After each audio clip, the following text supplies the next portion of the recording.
Good morning, children. You have already studied about the radius and different types of radius like the covalent radius and then metallic radius and then van der Waals radius.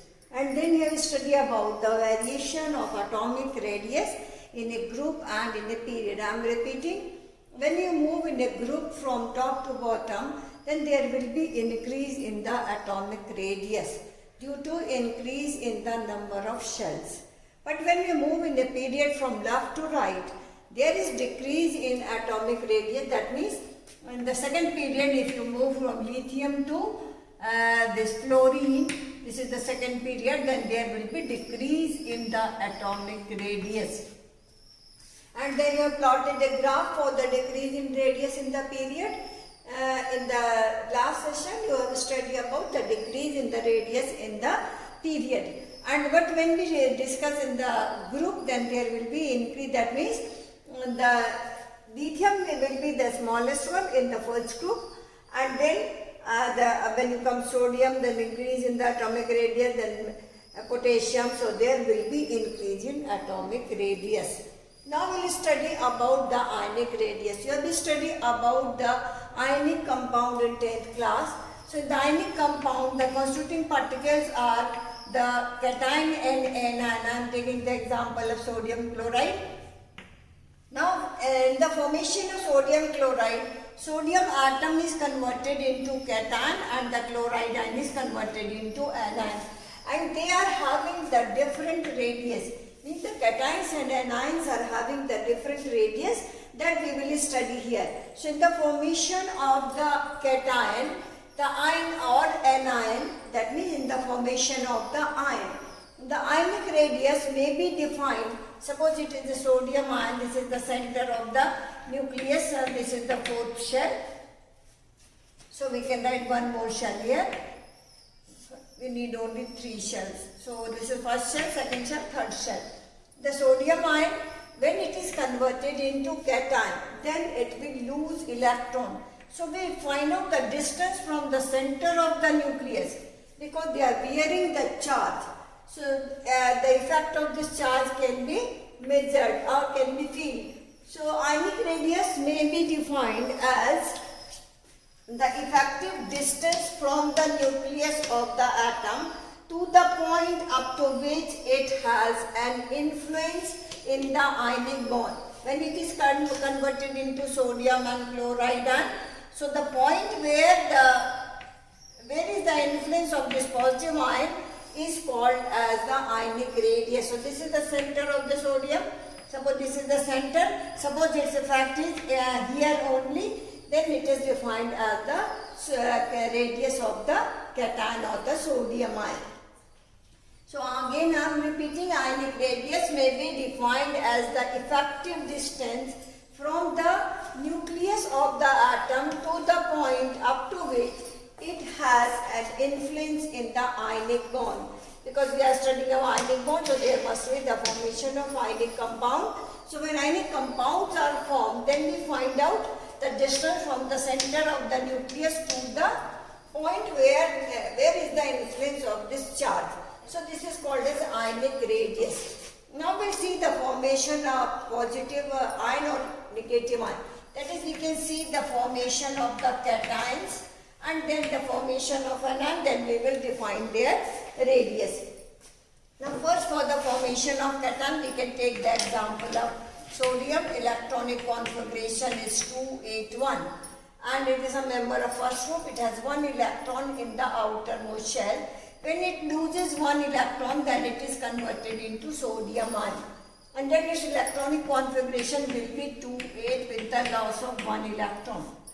And you can see here that 3 shells are here, and in the formation of sodium ion there are only 2 shells. So when a cation is formed by the loss of electron, then it is having same number of protons in the nucleus but different number of electrons. So by the loss of electron, the nuclear charge will be same. It is having the 11 proton here, 11 proton here. Nucleus charge is same, but there is the decrease in the number of electron due to loss of electron. So that's why there is decrease in atomic ionic size. So when sodium atom is converted into cation by the loss of electron, then its size will be smaller than sodium atom, because sodium atom has one electron. You can take another example. We can take the example of magnesium. Electronic arrangement is 282, then it is converted into magnesium 2 positive ion with the loss of 2 electron. Now again there are the 2 shells are there, and then the size of the magnesium ion is smaller than that of magnesium, or we can say the size of cation is always smaller than that of the parent atom. So when the atoms are converted into cation, their size will become smaller because of the decrease in number of electrons, but the nuclear charge is same. So there is increase in the force of attraction, so there will be decrease in size. So this is for the cation. When a cation is formed, then there will be loss of electron, but the nuclear charge is same, and that's why there will be the decrease in the size. So we can say the cations are always smaller than that of the parent atom. Now we'll see the formation of anion. We can take the example of chlorine. Atomic number 17 for the chlorine. Electronic arrangement is 287. Because it has 7 electrons in the outermost shell, that's why it will gain 1 electron and will convert into chloride ion. 3 shells are here also 3 shells, 288. Now the electronic configuration will be 288. Because atomic number is 17, it means it is having the 17 proton, but the anion will be having the 17 proton, but 18 electrons are there. Now due to this, when an anion is formed, then it will gain 1 electron. So there is increase in the number of electrons, but the nuclear charge is same. Now due to increase in the number of electrons, there will be decrease in the electrostatic force of attraction. So there is slightly increase in atomic size. The change in size can be explained on the basis of the nuclear charge. Because nuclear charge is same here and here, but there is increase in the number of electrons. That's why there is decrease in the electrostatic force of attraction, and so there is increase in size. So when an anion is formed or a negative ion is formed, then its size will be larger than that of the parent atom. So the cations are having the smaller size, and anions are having the larger size than the parent atom.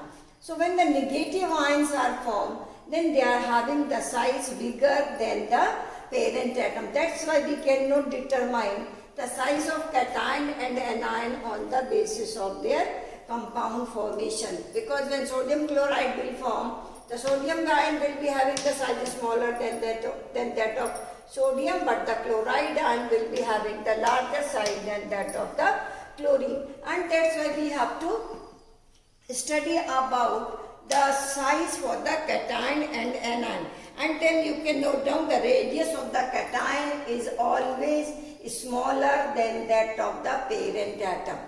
But when we study about the anion, then the radius of the anion is always larger than that of the parent atom.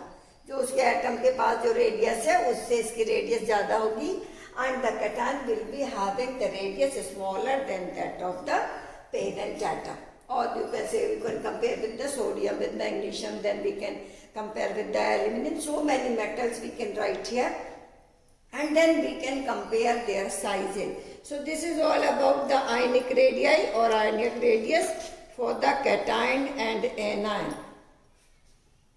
Now the next point is the isoelectronic ions.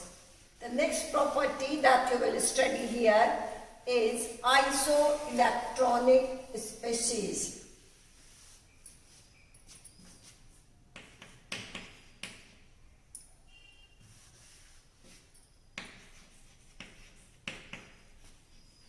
Isoelectronic species, then we will solve some problem based on isoelectronic species. Now as its name, iso means same, electronic means number of electron. The species which have same number of electron, but yes, now we'll study the isoelectronic species. The electronic species are iso means same, electronic means electron. The species which have same number of electrons are called as isoelectronic species, and they have the different nuclear charges. So we can define the isoelectronic species. Isoelectronic species are those species which have same number of electrons but having the different nuclear charges, because they are having the different nuclear charges, and that's why they are having the different sizes also, or the different radii. Now this can be explained by taking some example here. I am repeating the species which have same number of electron but different nuclear charges are called as isoelectronic species. So in the first example, the sodium atomic number 11, electronic arrangement 281, then it is converted into sodium ion by the loss of electron, electronic arrangement is 28. So its nuclear charge will be equal to 11 proton, because the number of electrons is equal to number of proton. So having 11 proton, then we will start from the 15th group. 15th group nitrogen, 7 atomic number, having 5 electrons in the outermost shell. When it will gain electron, will convert into n minus 3, then it will be having 10 electron, but the number of proton will be 7 only. Now for the oxygen, atomic number 8, electronic arrangement is 2,6. Now the number of proton is 8 proton. And here that is having the 8 proton, but 10 electrons are there. So both the species, you can see all the species are having the 10 electrons here. So oxygen will be having the 10 electron. Then next is the example for fluorine, atomic number 9, and atomic electronic arrangement is 2,7. And then it will gain 1 electron, then it is converted to F minus, and the total number of electron will be again 10. So all the species are having the similar. Then you come to the next group, and that is the second group, magnesium, atomic number 12, electronic arrangement is 282, converted into magnesium 2 positive with the loss of 2 electron. Then electronic arrangement will be 28, and then it will be having the 12 proton. Now all these species are having the different number of protons or the different nuclear charges but same number of electrons. So all these species are called as isoelectronic species. Now their size depends upon the nuclear charge. As there is an increase in the nuclear charge, there is decrease in atomic size. That's why we can arrange these species either in increasing or decreasing order of their sizes. So here the smallest size for the magnesium. If you arrange in the increasing order, the smallest will be magnesium, then sodium, and after that then fluorine, then oxygen, then N minus 3. So in the increasing order we can arrange magnesium 2 positive having the smallest size, then sodium 1 positive, and then the fluorine F minus, then oxygen 2 minus, and then nitrogen with minus 3. So we can arrange in the increasing or decreasing order of their sizes, and the size depends upon the effective nuclear charge. As the nuclear charge increases, there will be decrease in atomic size.